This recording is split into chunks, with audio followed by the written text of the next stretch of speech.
عنہ فانتہوا آمنت باللہ صدق اللہ مولانا العظیم۔ معزز و مکرم سامعین، کروڑا بار شکر ہے اس پروردگار عالم کا کہ جس نے آج کی صبح ہمیں پھر سے زندگی عطا فرمائی اور ہمیں یہ سعادت اور توفیق دی کہ ہم اپنے پروردگار کے یہاں آ کر سجدہ ریز ہوئے۔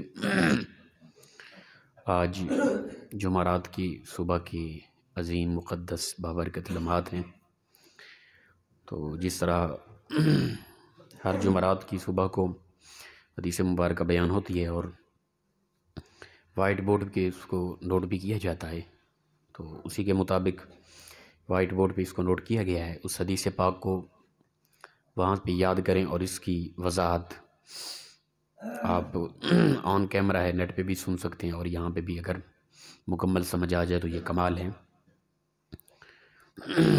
حدیث مبارک ہے عن حذیفہ رضی اللہ تعالی عنہ قال قال رسول اللہ صلی اللہ تعالی علیہ وآلہ وسلم فضل العلم خیر من فضل العبادت وخیر دینکم الورع۔ حضرت حذیفہ رضی اللہ تعالیٰ عنہ سے روایت ہے، فرماتے ہیں کہ رسول اکرم صلی اللہ تعالیٰ علیہ وآلہ وسلم نے ارشاد فرمایا کہ علم کی فضیلت عبادت کی فضیلت سے زیادہ اچھی ہے۔ علم کی فضیلت عبادت کی فضیلت سے اچھی ہے، زیادہ ہے۔ اور اسی طرح فرمایا کہ دین کا بہترین عمل پرہیزگاری ہے۔ دو چیزیں بیان کی گئی یہاں پہ، بہترین عمل کون سا ہے اور عبادت افضل کون سی ہے۔ افضل عبادت علم ہے، یاد رکھیں۔ اگرچہ ہم اس کو حیثیت فوقیت نہیں دیتے، علم کی مجلس ہو، علماء ہوں، کوئی پڑھے لکھے لوگوں کے سامنے بیٹھے ہیں، کوئی دین کی باتیں سنیں، اس کو ہم خاص اہمیت نہیں دیتے۔ عبادات سے زیادہ بہترین اچھی چیز یہ ہے کہ ہم علم کی بات کو سیکھیں، علم کی بات کو سکھائیں۔ علم کی بات جہاں بھی ہو رہی ہے اس کو سننے کی کوشش کریں، اس کو یاد رکھنے کی کوشش کریں۔ علم سے بڑی عبادت کوئی نہیں ہے، یاد رکھیں۔ تو فرمایا کہ فضل العلم خیر من فضل العبادت، رسول اللہ صلی اللہ علیہ وسلم نے فرمایا علم کی فضیلت عبادت کی فضیلت سے کئی گنا بہتر ہے۔ ایک بندہ ہے، بلکہ یہ بھی حدیث پاک کے الفاظ ہیں، فرمایا کہ ایک بندہ ساری رات عبادت کرتا رہتا ہے، ایک بندہ صرف علم کا ایک باب سن لیتا ہے یا یاد کر لیتا ہے، یا کسی کو یاد کرانے کے لیے، درس دینے کے لیے، بیان کرنے کے لیے رات کو ایک باب تھوڑا چند لمحے بیٹھ کے علم کی بات کو سیکھ کے سو جاتا ہے، وہ ساری رات نوافل عبادت کرنے سے زیادہ اجر و ثواب اس کے نام اعمال میں لکھا گیا ہے۔ یہ فضیلت ہے۔ اور اسی طرح یہ میرے سامنے مستدرک حاکم پڑھی ہے، اسی کے اندر، اسی اپنا کتاب العلم کے اندر حدیث پاک ہے۔ رسول اللہ صلی اللہ تعالیٰ علیہ وآلہ وسلم نے فرمایا کہ جو بندہ صبح صبح مسجد کی طرف آئے بھلائی کی بات سیکھنے یا سکھانے کے لیے، علم کی بات سیکھنے یا سکھانے کے لیے آئے، تو رب تعالیٰ اس کو مقبول عمرے کا ثواب عطا فرماتا ہے۔ یہ مستدرک کی حدیث مبارکہ ہے۔ مقبول عمرہ، اس کو رب تعالیٰ اس کے نام اعمال میں اجر لکھ دیتا ہے، جو بندہ صبح صبح مسجد میں آ کے دین کی بات، علم کی بات، بھلائی کی بات سیکھتا یا سکھاتا ہے۔ ہم میں سے جو بھی آتے ہیں نماز پڑھنے کے لیے اس نیت سے ہیں کہ ہم درس بھی سنیں گے، تو یقیناً نماز کا تو اجر و ثواب ملا ہی ملا، قدم قدم پر رب تعالیٰ نے اجر عطا کیا ہی کیا ہے، لیکن وہ علم سیکھنے کی جو ایک الگ چاہت تھی، ایک الگ سوچ فکر تھی، اس کا رب تعالیٰ نے ہمیں اجر کیا عطا فرمایا؟ مقبول عمرے کا ثواب ہمارے نام اعمال میں لکھ دیا گیا ہے۔ تو علم سے بڑھ کر کوئی بڑی عبادت نہیں۔ حدیث مبارک ہے، رسول اللہ صلی اللہ علیہ وسلم تشریف لائے مسجد کے اندر، تو صحابہ کرام کے دو الگ الگ گروہ بنے ہوئے ہیں، دو مجلسیں ہیں، کچھ صحابہ ایک نکر پہ بیٹھے ہوئے ہیں، کچھ صحابہ ایک نکر پہ۔ رسول اللہ صلی اللہ علیہ وسلم نے سوال کیا، فرمایا یہ بتاؤ کہ یہ الگ الگ گروہ بنے ہوئے ہیں، ان کے الگ الگ ہونے کا کیا مقصد ہے؟ عرض کی گئی یا رسول اللہ ان کا مختلف سوچ ہے دونوں کی، ایک ہیں جو محض اللہ کا ذکر کر رہے ہیں، دوسرا طبقہ ہے جو علم کی باتیں کر رہا ہے، دین کے مسائل، فقاہت کی باتیں، علم کی باتیں سنا رہے ایک دوسرے کو۔ رسول اللہ صلی اللہ علیہ وسلم نے علم والی مجلس کو پسند فرمایا اور فرمایا میں خود محمد صلی اللہ علیہ وسلم معلم بنا کر بھیجا گیا ہوں اور اس کو زیادہ اہمیت اور فضیلت دیتا ہوں۔ رسول اللہ صلی اللہ علیہ وسلم نے علم کی مجلس میں جا کے آپ تشریف لے گئے، وہاں بیٹھ گئے جا کے۔ تو علم کی مجلس کا ایک بہت بڑی فضیلت ہے، یاد رکھیں۔ بہتر علم کی ایک مجلس 1000 گندی اور غلیظ مجلس کا کفارہ ہوتی ہے، یاد رکھیں۔ علم والے لوگوں کے پاس آپ بیٹھیں گے، آپ کی زندگی کے اندر نکھار رہے گا، زندگی کے اندر خوبصورتی آئیں گی۔ غلط لوگوں کے پاس بیٹھیں گے، آپ کے اندر نور ایمان بجھے گا، اندر کی خرابیاں پیدا ہوں گی، اندر کی حقیقت مردہ ہوگی۔ تو اس لیے فرماتے ہیں، رسول اللہ نے فرمایا کہ اگر تم چاہتے ہو تمہارا ایمان پختہ رہے اور ایمان دل کے اندر بڑھے تو علماء کی زیارت کیا کرو، روزانہ جا کے علماء سے دین کی باتیں سنا کرو۔ پھر فرمایا روزانہ نہیں سن سکتے تو کم از کم ہفتے میں ایک مرتبہ تو چلے گیا کرو، جمعے کا خطبہ تو مکمل سن لیا کرو۔ فرمایا اگر اس طرح بھی نہیں ہو سکتا تو پھر کم از کم مہینے میں ایک مرتبہ تو جا کے علماء کی مجلس میں بیٹھا کرو، ٹھیک ہے نا۔ تو یہ لمبی حدیث مبارک ہے۔ علم کی جو فضیلت ہے نا، وہ ہم لوگ سمجھے ہی نہیں ہے، بالکل ہی نہیں سمجھے۔ تو لہٰذا علم کی طرف ہم متوجہ ہیں۔ علم ضروری یہ نہیں کہ بس وہ ایک بندہ ہے، وہ پڑھا ہے، مکمل درس نظامی عالم بن گیا، اسی کو عالم کہا جائے گا، کچھ ضروری نہیں ہے۔ اس وقت آپ جو سننے والے ہیں درس، آپ میں کئی لوگ ایسے بیٹھے ہوں گے جن کا مطالعہ ہم سے وسیع ہوگا، دینی مطالعہ ہم سے وسیع ہوگا، وہ ہم سے زیادہ مطالعہ رکھتے ہوں گے، علم جانتے ہوں گے، حدیث زیادہ جانتے ہوں گے، ترجمہ تفسیر زیادہ جانتے ہوں گے ہم سے۔ یہ ممکن ہے، یہ کچھ ضروری نہیں۔ ہاں، یہ ایک الگ چیز ہے کہ اللہ تعالیٰ نے ایک سعادت دی، یہ ڈپٹی عطا کر دی دین اسلام کی اشاعت کے حوالے سے، ایک الگ مقام و مرتبہ اللہ تعالیٰ کی عطا ہے۔ لیکن علم کے حوالے سے ہر بندہ دین کا عالم ممکن ہے، ہر بندہ دین کو سمجھنے کی کوشش کرے، اس کو برابر کا اسی طرح کا ثواب ملتا ہے۔ میں تو اکثر کہتا ہوں کہ ہم آپ کو تبلیغ کر رہے ہیں، ہماری ایک فیلڈ ہے یہ، ہم یہاں بیٹھ کے درس دے رہے ہیں، آپ کو حدیث بیان کر رہے ہیں، ہماری فیلڈ ہے یہ، ہمارا اور اس کے علاوہ کوئی کام نہیں۔ آپ لوگوں نے ہمیں منتخب کیا، بھئی آپ نے صرف دین کو سمجھنا ہے، دین آگے سمجھانا ہے، معاشی معاملات تمہارے ہمارے سپرد ہیں، یہ آپ نے ہماری ذمہ داری لگا دی، ہمارا کام ہی یہی ہے۔ آپ میں سے کوئی بندہ تاجر ہے، کوئی دکاندار ہے، کوئی ریڑھی چلاتا ہے، کوئی سبزی بیچتا ہے، کوئی آفس میں کام کرتا ہے، کوئی مختلف معاملات میں آپ لگے ہوئے ہیں، لیکن آپ میں سے جو بندہ دین کی بات کرے گا، کسی کو دین سمجھائے گا، حدیث مبارکہ سمجھائے گا، وہ کمال ہے۔ آپ کی یہ فیلڈ نہ تھی، آپ دین سمجھنے والے تھے، دین کو سمجھ کے آگے آپ سمجھا رہے ہیں، فیلڈ نہ ہونے کے باوجود، یہ کمال ہے۔ ہماری تو فیلڈ ہے، ہم تو کر رہے ہیں 24 گھنٹے یہی، ہمارا تو کام ہی یہی 24 گھنٹے مطالعہ کرنا، پڑھنا، پڑھانا، دین سمجھانا۔ تو ہر بندہ دین کا، اسلام کا مبلغ ہے، یاد رکھیں۔ تبلیغ کے حوالے سے کسی پر کوئی حد نہیں لگائی گئی، بھئی آپ نے یہ بات کرنی، یہ نہیں کرنی۔ امر بالمعروف نہی عن المنکر کے حوالے سے آپ ہر بندہ دین کے مبلغ ہے۔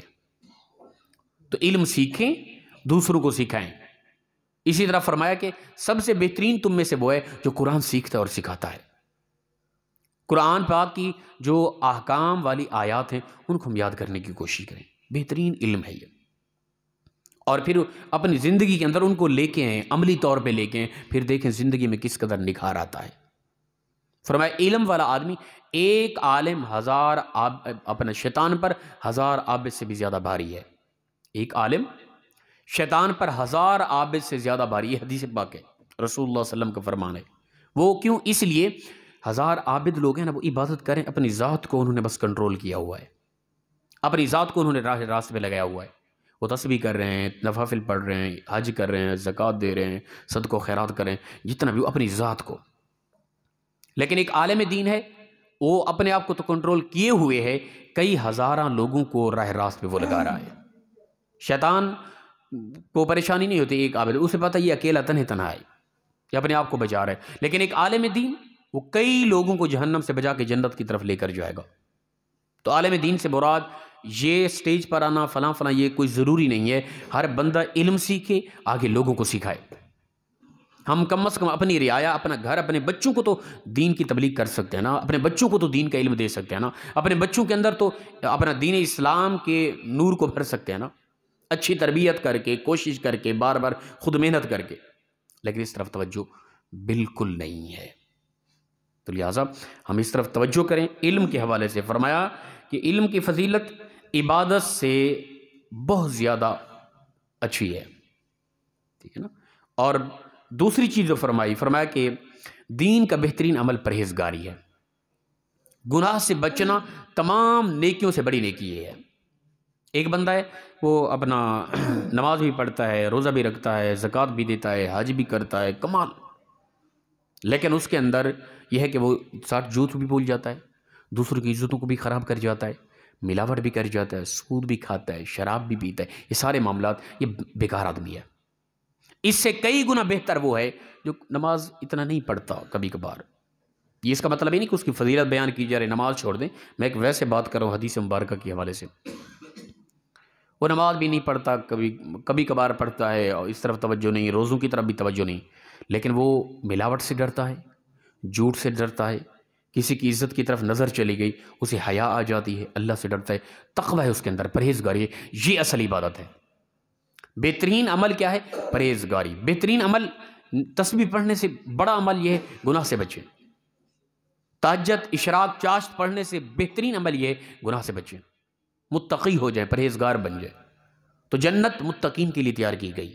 نور ایمان کن کے اندر بڑھتا ہے؟ جو متقی لوگ ہیں۔ فرمایا ہمارے یہاں ہوتا ہے کہ سرکاری نوکری ہے، وہ جتنی عرصے تک یعنی آن ڈپٹی رہا، وہ ماشاءاللہ کیا کچھ کرتا رہا، رشوت کیا، لوٹ مار کیا کچھ کرتا رہا، ریٹائر ہو گیا، اس کے بعد جی صوفی بن گیا، ماشاءاللہ پینشن ملی، کاروبار شروع کر دیا، اب داڑھی بھی رکھ لی، تسبیح پڑھ رہا ہے، اللہ کا ذکر کر رہا ہے، بھی ماشاءاللہ انتہا کا شریف آدمی ہے۔ اس سے کروڑ گنا بہتر یہ تھا کہ تو اب وہاں سے اب کیونکہ وہ طاقت نہیں نا، کر نہیں سکتا، وہ سیٹ ختم ہو گئی نا۔ اس سے کروڑ گنا بہتر یہ تھا کہ اب صوفی نہ بنتا، جب تو تیرے پاس ایک طاقت تھی، تو ایک سٹیج پہ تھا، ایک خاص کرسی تھی تیرے پاس، اس وقت تو رشوت نہ لیتا، اس وقت تو دوسروں پر ظلم و ستم نہ کرتا، اس وقت تو ملاوٹ نہ کرتا۔ یہ بہتر تھا نہ کہ بعد میں جب کچھ نہیں ہو سکتا، ساری وہ قوتیں لے لی گئی ہیں تم سے، اب تو صوفی بن کے تسبیح، اچھا ہے، آخر اپنا زندگی کے آخری لمحات میں بھی توبہ کر لینا کمال ہے، لیکن اسی رشوت، اسی لوٹ مار، اسی ملاوٹ، اسی کرپشن کے مال سے اب کاروبار تیرا چل رہا ہے، اب تو صوفی بن کے تسبیح پڑھ رہا ہے۔ یہ ہمارے ہاں عام چلتا ہے۔ میں اور آپ اگر ہیں تو اس وقت اپنی زندگی کو کنٹرول کریں۔ نیکی کرنے سے بہترین نیکی کیا ہے؟ گناہ سے بچنا، پرہیزگاری کرنا، تقوی اختیار کرنا۔ نماز پڑھ کے، دعا مانگ کے، درس سن کے، تسبیح پڑھتے ہوئے دکان پہ جا کے دودھ میں ملاوٹ کر رہے ہیں، تقوی نہیں ہے۔ مومن بھی ہیں، مسلمان بھی ہیں، متقی نہیں ہیں۔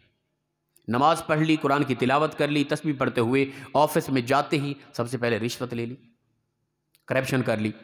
ایمان مومن ہیں، مسلمان کہلائے گئے، متقی نہیں ہیں۔ اللہ تعالیٰ پیار کرتا ہے جسے وہ متقی ہیں، پرہیزگار ہیں، جو خشیت الہی، خوف خدا میں گناہ کو چھوڑ دینا، یہ سب سے بڑی عبادت ہے، یاد رکھیں۔ تو فرمایا کہ دین کے اندر بہترین عمل پرہیزگاری ہے، گناہ سے بچنا ہے۔ نیکی کرنا کمال نہیں، گناہ سے بچنا کمال ہے۔ میں اور آپ نماز بھی پڑھ لیں گے، عبادت بھی کر لیں گے، یہ آسان ہے، لیکن کرپشن کے حوالے سے، کسی حوالے سے کافی مال آ رہا ہے، وہاں پہ اس سے بچنا اللہ کے خوف میں یہ مشکل ہے، اور اس کو تقوی کہا جاتا ہے، اس کو پرہیزگاری کہا جاتا ہے، اور یہ وہ لوگ ہیں جن کے لیے فرمایا کہ جنت تیار کر دی گئی ہے۔ میں نے اور آپ نے اس حوالے سے توجہ کرنی۔ یہ دو باتیں آج کی حدیث مبارکہ کے اندر، علم کی فضیلت تمام عبادات سے افضل ہے۔ ہمارے یہاں ہوتا ہے، ہم اہمیت نہیں دیتے، ہمارے ہاں آج کل جو دینی مجالس ہیں ان کے اندر علمی مجلس نہیں ہوتی، ذکر و اذکار ہوتے ہیں، ثناخوانیاں ہوتی ہیں، علمی بندہ نظر نہیں آئے گا آپ لوگوں کو۔ آپ توجہ کر لیں، دیکھ لیں ہر طرف سے۔ ہمارے کئی ساتھی ایسے ہیں، بڑے بڑے پروگرام ہوں گے، بلکہ وہ کل پر سے ایک پوسٹ آئی تھی، اس کے اندر 21 نعت خوان تھے، 21، کسی کی داڑھی نہ تھی، اور کچھ پھر اپنا شیوخ طبقہ بھی تھا، پیران پیر بھی تھے کئی، ان کی بھی داڑیاں نہ تھی۔ ان کے اندر ایک بھی عالم نہیں تھا کہ جو اتنا بڑا اجتماع اور بڑے بڑے نامور نعت خوان، ٹھیک ہے، ان کے اندر ایک بھی بندہ ایسا نہ تھا جو دین کی بات سمجھانے والا ہو۔ یہ ہماری علمی مجالس کہلاتی تھی ایک وقت تک۔ آج امت مسلمہ گمراہی کی طرف، ہماری نسلیں برباد ہوتی جا رہی ہیں۔ ہماری نسلوں کا ٹوٹل کردار غیر مسلم، یہود و نصارہ والا کیوں ہے؟ ہم نے علمی مجالس کو ایک فیشن بنا دیا ہے، تماشا بن گیا ہے، ایک مذاق، بس وہ جو دل چاہتا ہے وہی علمی مجالس کے اندر کیا جاتا ہے۔ علمی مجالس کو ہم نے علم سے دور کر دیا ہے۔ کوئی ایک عالم دین نہیں ہوتا، بڑے بڑے پروگرام ہوں گے، لاکھوں روپے خرچ کیے جا رہے ہوتے ہیں، ایک بھی محقق، پڑھا لکھا، کوئی شیخ الحدیث، کوئی مفتی، کوئی عالم نہیں ہوتا جو اتنا بڑے مجمع کو کوئی دین سمجھائے، کوئی سنجیدگی سمجھائے، کوئی ان کے اندر، ان کے کردار کے اندر بہتری لائے۔ یہ چیز نہیں ہوتی۔ وہ تمام ٹوٹل وہ تماشبین ہوتے ہیں، وہ آ کے پتہ نہیں کیا کیا ناچ گانے، پتہ نہیں کیا تماشے لگے ہوتے ہیں، آگے سے پورا مجمع سارا ان کو ملنگ بنا کے اٹھا دیتے ہیں۔ ان میں نمازی نہ خود یہ پڑھنے والے ہوتے ہیں، نہ ان کے اندر سنجیدگی ہوتی ہے، نہ جو سامنے ہوتے ہیں ان کے اندر کوئی سنجیدگی ہوتی ہے۔ یہ ہماری وہ مجالس ہیں جو علمی مجالس تھی، وہ مجالس ہیں جن کے اندر دین کو، فقاہت کو، فقہ کو، دینی مسائل کو بیان کیا جاتا تھا۔ یہ وہ ہماری مجالس تھی جن کے اندر آنے والا ایک گمراہ ہے، بھٹکا ہوا ہے، جب اٹھ کے جاتا علماء کی تبلیغ، علماء کے علم کی وجہ سے اس کی زندگی بدل جاتی جب اٹھ کے جاتا۔ ہمارے ہاں کوئی اچھا خاصا ہے، سنجیدہ ہے، تو وہ غیر سنجیدہ ہو کے اٹھ کے جاتا ہے۔ اس کے کیا ہاتھ اٹھانے، کیا ہاتھ ہلانے، کیا نعرہ بازی، کیا تماشے، کیا کچھ ہو رہا ہوتا ہے۔ علمی مجالس کے اندر سنجیدگی، فرمایا علم اور حلم، حوصلہ، یہ دو چیزیں اللہ نے عطا کی ہیں قرآن پاک کے اندر۔ علم سے حلم آئے گا، حوصلہ آئے گا، علم نہیں ہوگا تو پھر بس وہ عجب تماشے ہوں گے دینی مجالس کے اندر۔ تو ایک بہت بڑا علمی ہے، اس طرف ہم متوجہ ہوں۔